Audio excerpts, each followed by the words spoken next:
Okay, so I just got back from the gym. I am going to make myself my first meal of the day. It's just going to be a smoothie, but as you can see at the beginning of the video, I like to start off my mornings with just a 16-ounce cup of celery juice on an empty stomach. I like doing this first thing in the morning before I put anything else in my body because I feel personally that it's just the best way to maximize all of the benefits and all of the nutrients of drinking celery juice, and I feel like it helps best to drink celery juice on an empty stomach if you're looking to improve your digestion. So yeah, that is how I started off my morning, with just a 16-ounce cup of celery juice and half of an apple, as you saw there in the beginning. But now I am going to make a smoothie. I primarily make smoothies for breakfast whenever I do eat breakfast, just because I don't really cook breakfast. Like, I don't really go out of my way to make like breakfast foods, but whenever I do, I make a smoothie, and that is what we're going to be doing today. I have my handy dandy blender here, and I also have all of my ingredients. So we're going to start off with some banana, and I just bought these at Sprouts. They're not organic. Take this banana, it's going to be your base. I just was really craving a chocolate kind of shake, but don't worry, we're gonna make it as healthy as possible. Now I'm just gonna throw one pitted medjool date. I took the pit out of it, and I don't use any other form of sweetener unless it's agave syrup, because medjool dates, just a single medjool date in your smoothie adds like the perfect amount of sweetness, and it's healthy. So just one of these guys. Also from Sprouts, spinach. Primary reasons that I do make smoothies for breakfast when I eat breakfast is because when I do make these, I can put as many nutrients in my smoothie as possible, and I'm just basically getting it all in a drink first thing in the morning. So it's a really great way to start off your day on a good healthy note. So I like to take maybe a handful and a half of spinach and just throw it in the blender. Yeah. Spinach is a really great green option if you are looking to get your greens in on your smoothies, because you can hardly taste it. And now we're gonna put another green in, and this is spirulina powder. Spirulina powder is extremely nutrient dense in vitamins and minerals. Just for some examples, it has copper, iron, magnesium, manganese, potassium, selenium, and zinc. And it also has vitamins B1, B2, B3, B5, B6, vitamin K, and vitamin E. It also has 70% protein and 18 amino acids. The serving size is just 2 teaspoons, and I do about a tablespoon. So these smoothies not only taste really good, but you are getting all of your nutrients and all of your minerals and all of your vitamins. So I'm just going to take about this much of spirulina powder. I've definitely learned through trial and error with this powder to not put too much of it in whatever you're putting in, and especially your smoothies, because if you smell it, it definitely has like a fishy taste. I'm pretty sure spirulina is a algae of some sort. If you are going to purchase this, I buy it at Sprouts. It's really, really great for those who are plant-based and vegan, especially those who are vegan and who are just starting out and you don't necessarily know what to eat. This is why I bought it. It's a really great way to supplement your diet. So next, we're gonna put our Vega One plant-based chocolate vegan protein. This is just a 1 serving little packet.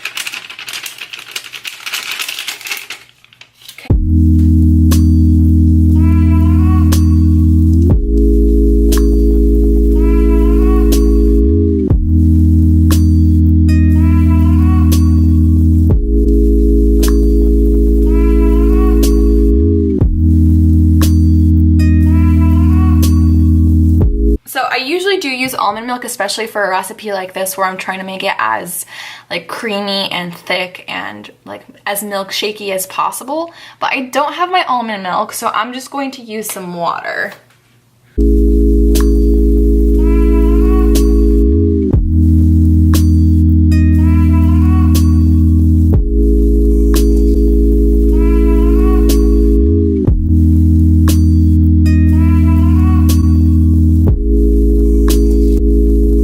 Definitely smells really chocolatey. It smells like brownie batter.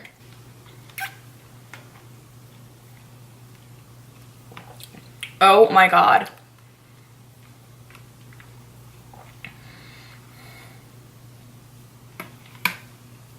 Seriously, guys, definitely recommend this smoothie. Although, if you are going to make this smoothie recipe, just make sure that you have almond milk and maybe add a little bit of ice if you're going for more of like the milkshakey style of texture. So good. You can't taste the spinach and you cannot taste the spirulina. All you can taste is the chocolate, the banana, and the date, and the chocolate powder.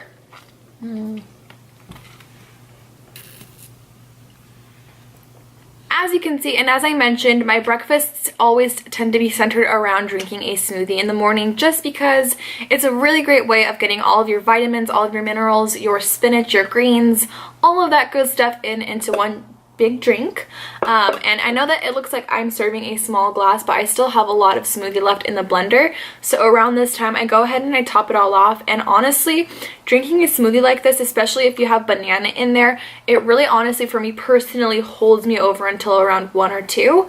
And then around 1 or 2, I don't really do too much for lunch. I just kind of make myself a snack.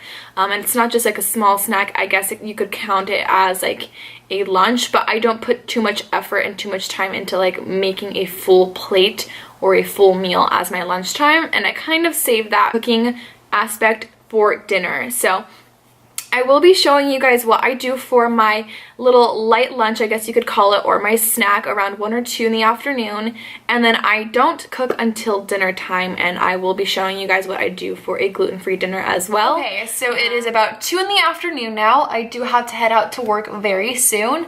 So it's around this time that I usually make my snack or my light lunch, so that's what we're going to be doing now. They are my favorite russet potato wedges. I will be showing you how I make those in just a second. All you're going to need is 1 russet potato. I'm not all that hungry right now, that's why I'm only going to use 1, but I often do use 2 full russet potatoes to make into wedges, but I'm just going to use this one for now. Handy dandy cutting board, a knife, and whatever kind of oil you would like. I'm going to be using extra virgin olive oil, sea salt, and pepper, and I'm also going to be using curry powder. And so curry powder is my secret ingredient with these. It doesn't make them spicy at all. It adds a really great flavor to them.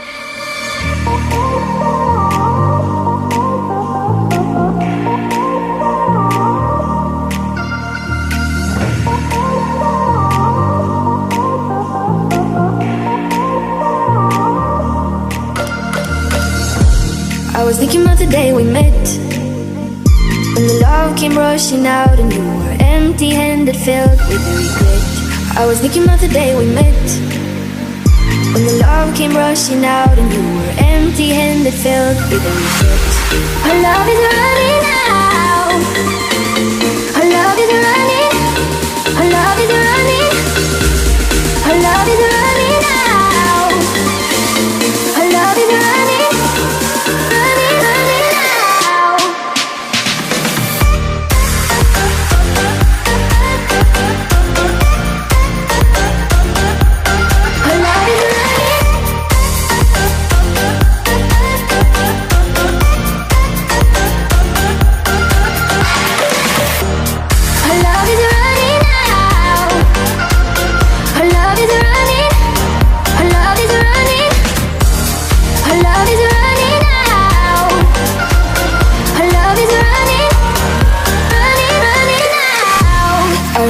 Saw you cry, like a waterfall, you carried me away with just a look into your eye. I remember when I saw you cry, like a waterfall, you carried me away with just a look into your eye. Our love is running out. Our love is running. Our love is running. Our love is running out. Our love is running.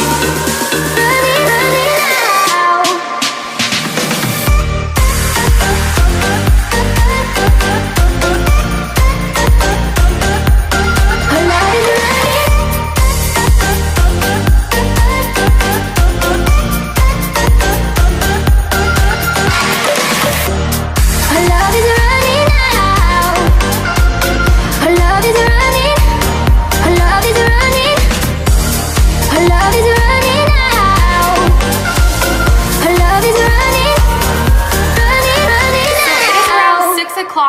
now, and it is definitely time for dinner.